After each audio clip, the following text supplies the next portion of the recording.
Nasa ating pong linya ngayon si Attorney Benjamin Tolosa, ang isa po sa mga spokesperson po naman ng House Prosecution Panel. Attorney, maganda umaga po. Magandang umaga ho, Manong Ted, at magandang umaga din, DJ Chacha, at sa lahat ho ng inyong mga tagapakinig ngayong araw. Thank you for your time. Attorney, ano ho muna ang reaksyon po ng inyong grupo doon sa inihaing petition sa Supreme Court nila Attorney Torion na pinahihinto ang impeachment trial dahil po sa mga paglabag sa saligang batas at panuntunan mismo ng Senado?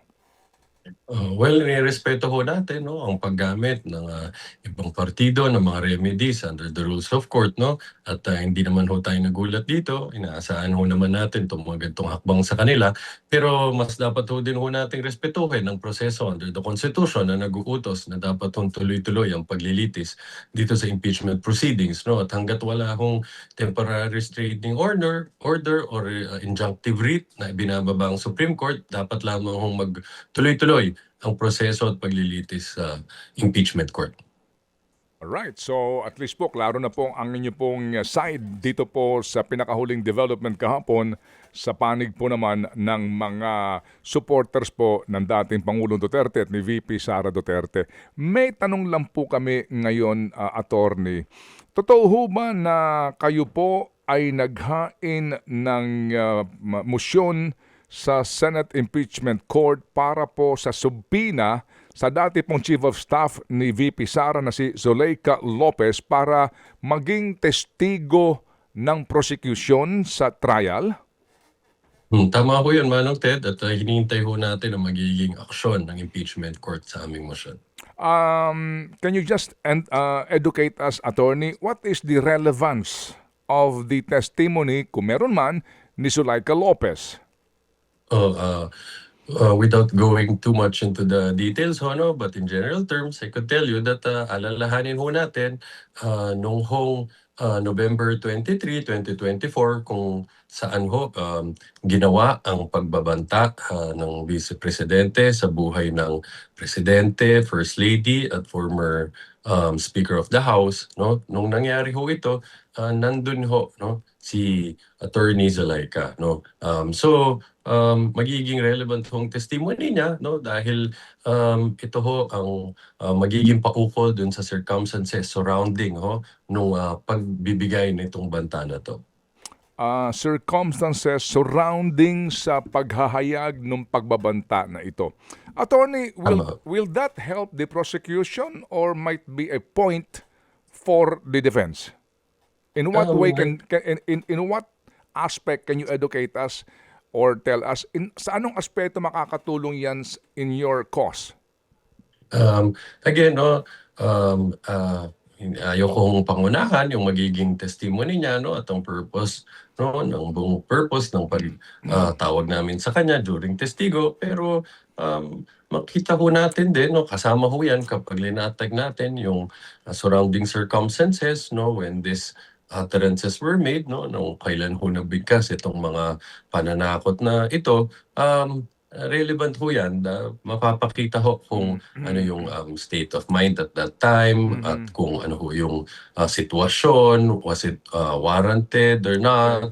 So marami hong bagay, but I hope you understand sa pagkakataon na to, hindi ko pa ho pwedeng mailahad ng buo. Opo, medyo sabi nga ho siguro nung inyong isa sa mga abogado nyo, relax. Excited ho kami siguro malaman. We understand ho, Manong Ted. Pero nabanggit nyo, state of mind. Kahapon po kasi, sa panonood po namin sa presentasyon ng inyong testigo, yung visuals, etc., mukha pong klaro na inilalatag ng prosecution yung ilang mga insidente kung saan po naghahayag ng mga salita ng pagbabanta at mga binabanggit po ng mga salita po tungkol sa pagpugot ng ulo, designated survivor, etc. Inilalatag niyo po yung mga pangyayari even before dito po sa kanya pong makasaysayan na pagmumura at pagbabanta sa presidente. Kasama ho ba sa paglalatag nito ay yung pong pagtutumbok sa kaninyo state of mind na nasasakdal dito? Meaning, maliban doon sa sinasabi po na Ang tinutukoy niyo ho kasi dito ay culpable violation of the Constitution and the betrayal of public trust. Dito ho ba tutumbukin po ninyo yung usapin ng state of mind ng Vice Presidente? Well, sa usaping ho yan, what I can say at this point, no, since na-mention na din ho ito dun sa impeachment proceedings, ay gusto ko naming pakita na nung ginawa ho ang seryosong pagbabanta na ito, ay hindi ho ito biro-biro, hindi ito dala lang ng bugso ng damdamin, no? Kung hindi ho ay katulad nung na-mention kahapon, hindi lang ho ito minsan nangyari, no? Maliwanag ho sa mga naging statements before, during, and after na seryoso ho ito. Meron talagang tangka, no? Merong seryosong pagnanais ho na uh, pagtangkaan, no, ang buhay ng presidente. At hindi lang pagtangkaan, alalahanin ho natin, meron din hong sariling admission ng respondent na meron ng agreement, no? Meron ng kasunduan sa ang respondent at ang kanyang kinontract na mamamatay tao, na assassin ho, ano. So, at again, alam ho natin, nanggaling na din ho sa kanya yung sinabi niya hong no joke, no joke. Well, again, ano ho, sa panig siguro ho ng defense dito nga, kaya kahapon gusto hong mangyari ni Attorney Narvasa, yung nakababatang Narvasa, na ipalabas natin yung buong 2 oras para yung tamang konteksto ang mapanood ng lahat. Yung konteksto saan ba nang gagaling yung mga salitang yon o damdamin ng Vice Presidente. Yung po marahil nga ang kanilang gustong tumbukin dito. Kaya ako po, babalikan ko lang yung punto ng gusto ho bang establish talaga dito ng prosecution na meron pong sabihin na po natin meron pong ano bang tamang word dito? Meron ho bang psychological incapacity ang ating pong Vice Presidente para niya magampanan ang kanyang tungkulin bagamat hindi ito grounds for impeachment. Ito ho ba ang gusto ninyong tumbukin dito? Oo. Well, sa pagkakataon na 'to, ayoko muna hong pasukan ang usapan na 'yan ho, 'no, at meron din ho kaming reserved witness na psychiatrist, as you know, 'no. So ayaw ho naming pangunahan muna ho, 'no, dahil wala pa tayo diyan, 'no. But sasagutin ko lang din ho ng mabilis yung na-mention niyo about dun sa objection ho ng kabila na gusto nilang ipakita ng buong ang more than 2 hours na video, 'no. At tama naman ho, naging ruling ng impeachment court diyan, ang tamang pagkakataon kung gusto nilang gawin 'yan ay during cross-examination ho, at hindi during our direct examination. Oo nga po, oo nga po. Well said po kahapon yan, ang inyo pong abogado nga, ano, at pag-educate sa ating lahat na nanonood. So kasama po sa testigo in this particular article, ang isang expert, kumbaga po, psychiatrist para po sa pag-aaral sa karakter ng isang tao, yung kanya pong kaisipan kung gaano kahalaga yan, lalo na kapag ikaw ay namumuno sa isang bansa. Tama ho yan. At to be exact, no, ang nalagay ho namin dito sa aming pre-trial brief, dahil ito ho, exemption ho ito dun sa sub judice rules. So pwede ko ho itong ma-share ho, no, sa inyo at sa publiko na ang purpose ho na linagay namin sa pre-trial brief, why we wanted to indicate a psychiatrist as one of our served witnesses, ay to prove ho yung state of mind ng respondent, pati ho yung kanyang capacity and capability to follow through on her threat. Alright, so relevant to that, hindi na po ninyo papaharapin pa bilang testigo yung dating yung sheriff ng Davao na nung una po pinag-iisipan nyo yata para ho din maging ehemplo, no, maging living example ng sinasabi ninyong quote-unquote character ng Vice Presidente. Well, sa ngayon, he's still listed as one of our witnesses. So, depende ho sa magiging takbo ng paglalatag namin ng ebidensya. So, isa pa rin ho yan sa mga options namin. Okay. Attorney, going back dito po sa article na ito, hindi ho ba kahapon nga, no, di ba basic lang naman dito ang pinag-uusapan natin, yung pagbabanta na inihayag ng Vice Presidente, wala namang kung may question sa kanilang kampo noong paman na hindi niya ginawa yon, no? At ito ho nga ay napanood halos nating lahat. And alam po natin yung mismong mga salita na ginamit niya, meron din po itong transcription, etc. So, ang punto po is, gaano pa ho kahaba itong diskusyon sa Article 1 na ito sa inyo po sa prosecution? Considering na, the video will speak for itself and meron na po kayong expert na nagsasabi na authentic yan, wala na pong kinakailangan pang pagdebatehan, bakit kinakailangan humantong tayo sa state of mind ng respondent na gayong hindi naman ito kasama sa impeachable offense na tinatawag? Yun, no, una-una gusto ko naming liwanagin, tama ho ang obserbasyon ninyo na napanood naman ho natin ito at hindi naman ho ito dininay kahit kailan ng respondent. No? But kaya nga ho nagtataka kami, bakit tila makikita naman ho kahapon sa dami ho ng mga objections, albeit all of them were overruled, no, na pinipigilan pa rin no, yung pagpresenta ng mga ebidensya paukol dito. But be that as it may, well, respeto natin na yan ang, kung yan ho yung strategy nila no, sa kaso na to. Ngayon,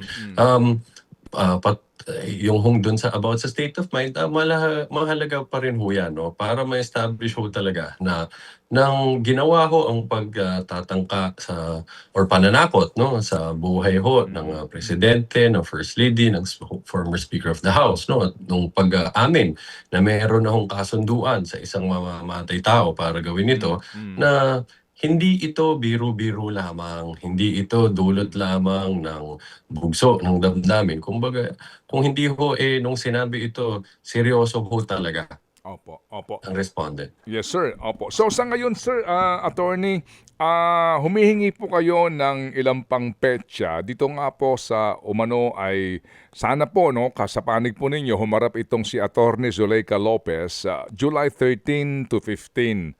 Hanggang ilang araw pa po itong Article 4 na ito na inuna po ninyo sa prosecution? Mga ilang araw pa ho ito? Anong Ted, binigyan ho tayo ng total of 11 days ng impeachment court para maglatag ng ebidensya kaugnay ho ng article ho ito ng grave threats. Okay. Pagkatapos nito, ano pa pong article, sir, ang susunod? Ang susunod naman ho dyan, yung usapin sa confidential funds. Alright. Kailan po, pagkatapos nun, ano pong susunod, sir, na article?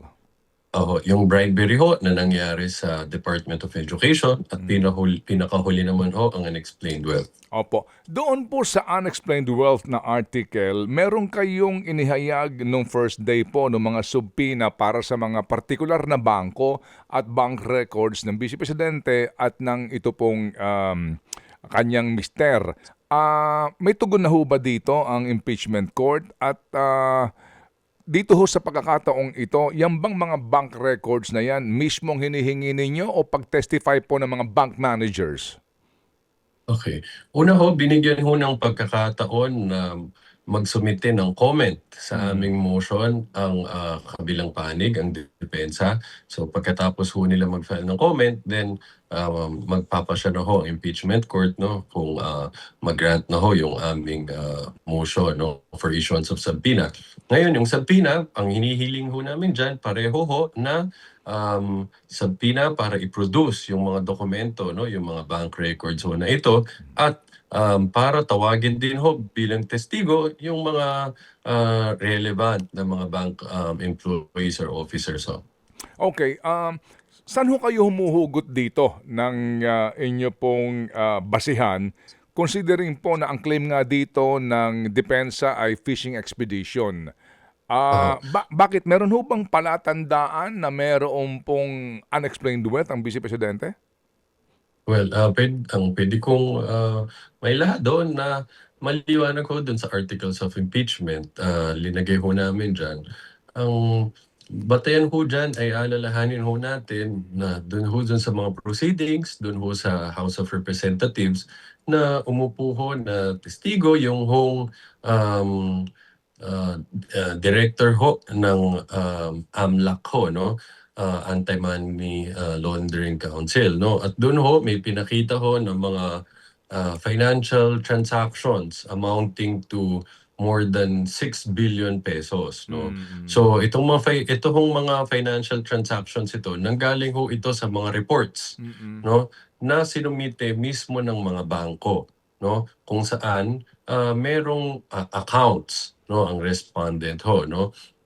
At ang kanyang asawa ho. So, yan ho ang batayan ng aming mga request for issuance of subpoena. Yun ho bang BIR records ng Vice Presidente at ng kanyang mister na nasa box nga ng BIR na nasa box at ibinalik dito po sa BIR, ito ho ba ay para sa article na ito? Tama ho, dyan din ho siya sa unexplained wealth. Okay. Kahapon po nakapanayam namin si former BIR Chief Kim Inares. Sabi niya, nung panahon nila sa impeachment trial po ni CJ Corona, ang ginawa daw po noon ng prosecution ay ipinasubpina yung BIR Commissioner. At yung BIR Commissioner po ay inaatasan na ilabas mo yung bank records doon nasasakdal. Ang ginawa daw po ng BIR Commissioner at that time ay sumulat sa Presidente at humingi ng pahintulot na pinagbigyan naman daw po ng Presidente. Kaya ho naging simple, hindi komplikado ang sitwasyon. Kayo po ngayon, ano po ang inyong balak with that particular instance po, itong kasong ito ng BIR box? Tama ho yan. Isa ho yan sa mga recognized exemptions under the National Internal Revenue Code, no? Paukol ho dun sa confidentiality ng mga ITRs. So, ngayon ho, nag-request din ho kami ng issuance ng subpoena from the impeachment court para diretso sa impeachment court i-submit itong mga BIR documents na ito ng BIR ho. Ngayon, hintayin ho natin kung anong magiging aksyon ng BIR sa paukol sa bagay na to. Ang subpoena po sa BIR Commissioner din? That's correct po. Okay. And then, yun ho bang BIR Commissioner, hindi nyo ba pwedeng kausapin yon direktamente by way of formal letter? Is that against the law na sulatan nyo siya at sabihin na magpaalam sa Presidente to abbreviate the proceedings? Hindi naman ho, no? Isa po yan sa mga options na available sa prosecution. Okay, sige. So, Chia, may tanong ka ba, please? Yes po. Attorney, ano po ang assessment po ninyo sa nangyari pong hearing kahapon? Overall, satisfied po ba kayo sa naging performance po ng prosecution team? Definitely ho, no? Dahil malinaw naman, despite the repeated attempts, no, to prevent us from presenting our evidence, no, nag-prevail pa rin naman ho tayo. Pinaka-importante dito ay mailabas ang ebidensya at yun ho ang nangyari. Attorney, help us understand din kasi ako unang beses ko na nanonood at nakatutok sa impeachment trial ano. Sa mga trial po, normal trials po sa korte compare dito sa impeachment trials. Normal po yung ganun kadami na objections. Well, normal mag-object, ano? Pero yung ganong kadami, that's subjective and depends ho kung if the situation calls for it. And syempre, depende kung merong talagang tamang basehan itong mga objections na to. But that we could see yesterday, all of them were found to be baseless by the presiding officer. Oo. May mga nagsasabi po na parang technical at parang naging mabagal yung usad po ng naging hearing kahapon. Ano pong reaksyon nyo doon? Well, hindi ho talaga nating maiwasan na may mga konting bagay, no, na pwede ho nga maging perception ng publiko medyo bumagal dahil ho, for example, yung about dun sa documents pertaining to yung mga investigation conducted by NBI para ma-authenticate ho, no, yung mga video, no. Pero importante ho itong mga to at hindi po namin pwedeng laktawan na lang ho itong mga ito, no, dahil nga para ma-establish na tunay ho talaga yung video since they're not admitting it, no, though napanood ho natin lahat yan, but karapatan naman ho yan kung ayaw nilang aminin, no. So ngayon kailangan naming patunayan na hindi ho yan edited, hindi yan spliced, hindi yan AI, no. Talagang authentic yung video na yan. Okay, so kami po ay muli obligadong subaybayan po itong trial na ito at sana nga po, attorney, kayo din po ay mahikayat po namin na magpatuloy po sa pagiging available para po sa gantong talakayan at maunawaan po ng publiko ang panig po ng prosecution dito po sa napaka-importanting proseso sa ating demokrasya. Attorney Benjamin Tolosa, salamat po na marami, sir. Maraming salamat din ho, Manong Ted. Maraming salamat, DJ Chacha. Magandang umaga ulit. Thank you.